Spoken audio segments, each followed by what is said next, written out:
Hey everybody, welcome to the Hero Up podcast. This is Jim Simcoe. Man, I am so sorry. I have not recorded in so long.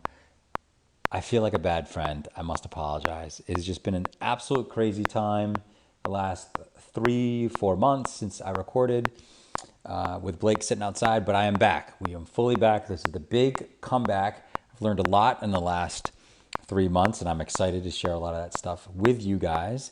And this will be a very brief podcast. I'm actually recording this at night in my office, 7:30 at night on a Tuesday. My office is in right downtown Encinitas, California, and there, right next to us, is actually an American Legion, and they are doing an open mic night right now, and they just played "Sympathy for the Devil," which I thought was kind of an interesting song. But anyway, so in the last 3 or 4 months, I have been gone because I've been working tirelessly on a real estate project here in San Diego, a very big project. It's taken up all my time, and I've learned a lot in doing it, and I've learned a lot of both good and bad, both about the project and also about myself. And the long and short of it is the project has not gone well. It's been quite a difficult project. And I've learned a lot of things, and it's one of the reasons I wanted to talk and come on the podcast today, because I'm going to start recording more and start doing more with the podcast and with the coaching and the events, which I know I've talked to you guys about. But just redid the site as well, so if you go to jimsimcoe.com, it should be updated by the time you get there. But anyway, here's the deal. Here's a few things that I learned. And this, I want to tell you a little bit about finding your path and finding your passion and understanding what that means and really kind of sinking into that and getting to a point where you can accept that. So for a very long time, I've been doing real estate and coaching on the side. And one thing I found at the end of the day is that I just don't really truly enjoy real estate that much on the side that I'm in. I don't enjoy looking at spreadsheets all day. I don't enjoy talking to a bunch of different attorneys every single day. No offense to all my friends who are attorneys. I love you guys, but it's not the first thing I want to do. What I found was I really love coaching, and I love being with people and helping them make transformative change in their life and just see their eyes light up when I'm able to help them in some small part and help them change their life. Recently, I did a mastermind group with some people from our gym, and it was awesome. It was really cool. I won't use their names, but I love them tremendously, and they're just wonderful people. And I learned in that so many different things, not just about helping those people, but about myself. And so I have some advice for you. If you don't know what to do with your life, you're kind of stuck in your career, or you're not fully happy with what you're doing, I'm going to give you some general advice that I've gotten in the last 3 months that I think would be helpful. The first one, and I think this is the most powerful one that I've been sort of hit over the head with several times, and I finally learned it and finally got to a point where I can accept it, is at some point in your life, I don't care if you're 20, if you're 40, if you're 60, it doesn't matter how old you are. Hopefully the earlier the better. But you at some point have to give in to the dream. So whatever your dream is for your life and what you want to do and what you're passionate about, you got to give into it. And that became very clear to me in the last 3 months as I've struggled with this deal.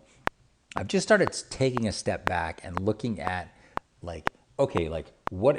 what's happening in this deal, and then also where do I want to be with my life, and what do I want to do?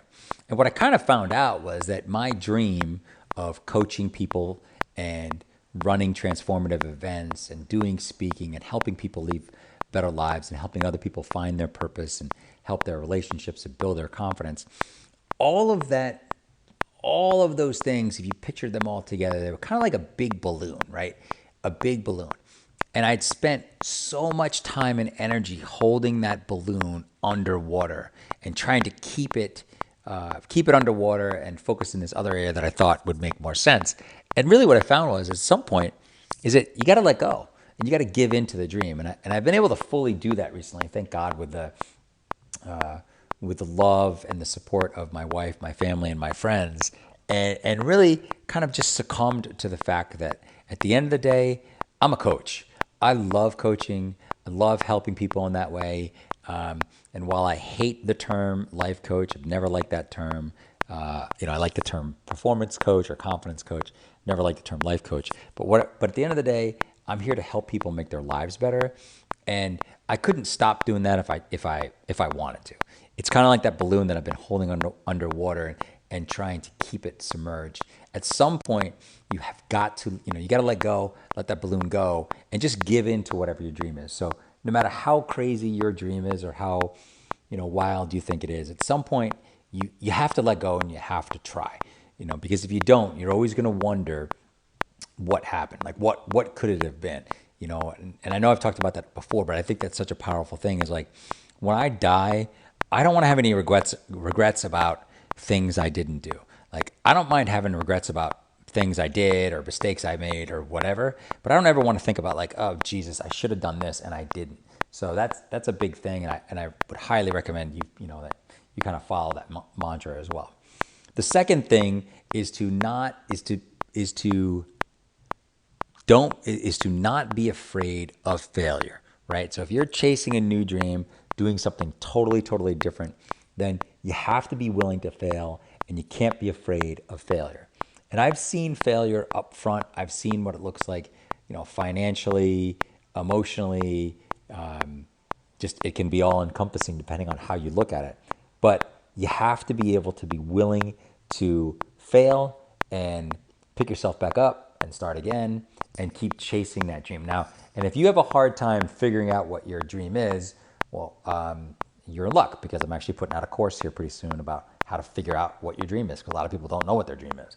But if you do know what it is, then you have to be willing to fail, and you have to be willing to try over and over and over again until it comes to fruition and you get what you want.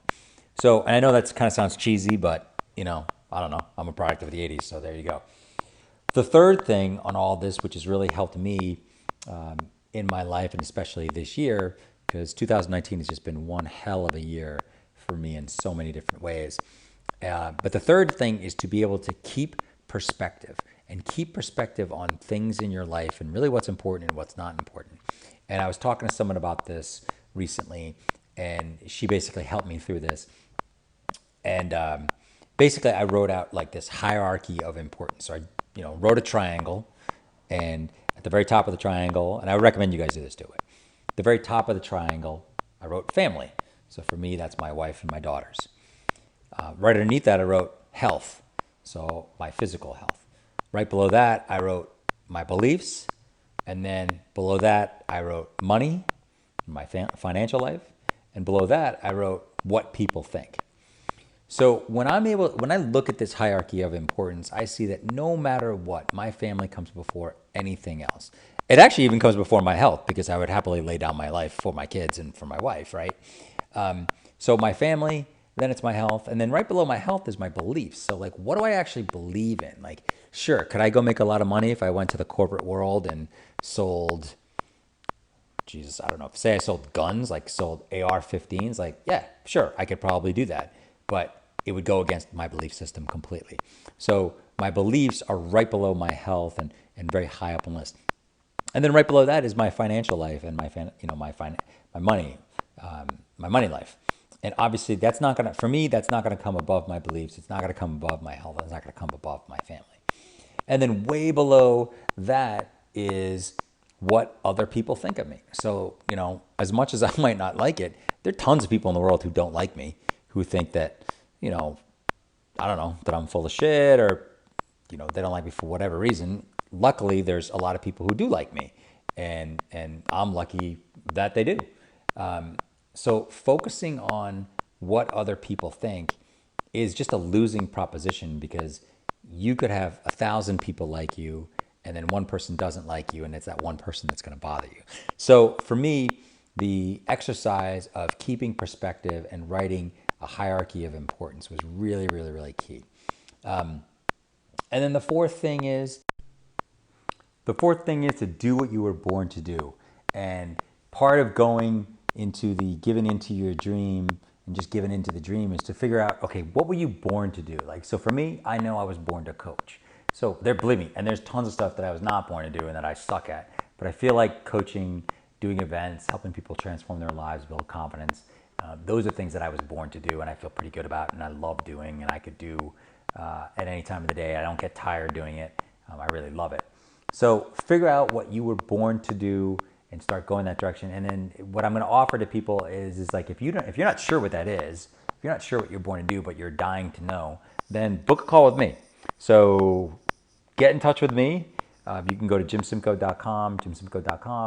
Get in touch with me. I'm happy to do a free call with you, kind of talk to you through where you are in your life, how I can help you, and then also help you find some purpose and figure out what your purpose in life is. Because I get really excited to do that. So I would love to help you if possible. So anyway, that is it for right now. I really appreciate you guys hanging in with me and listening to the podcast.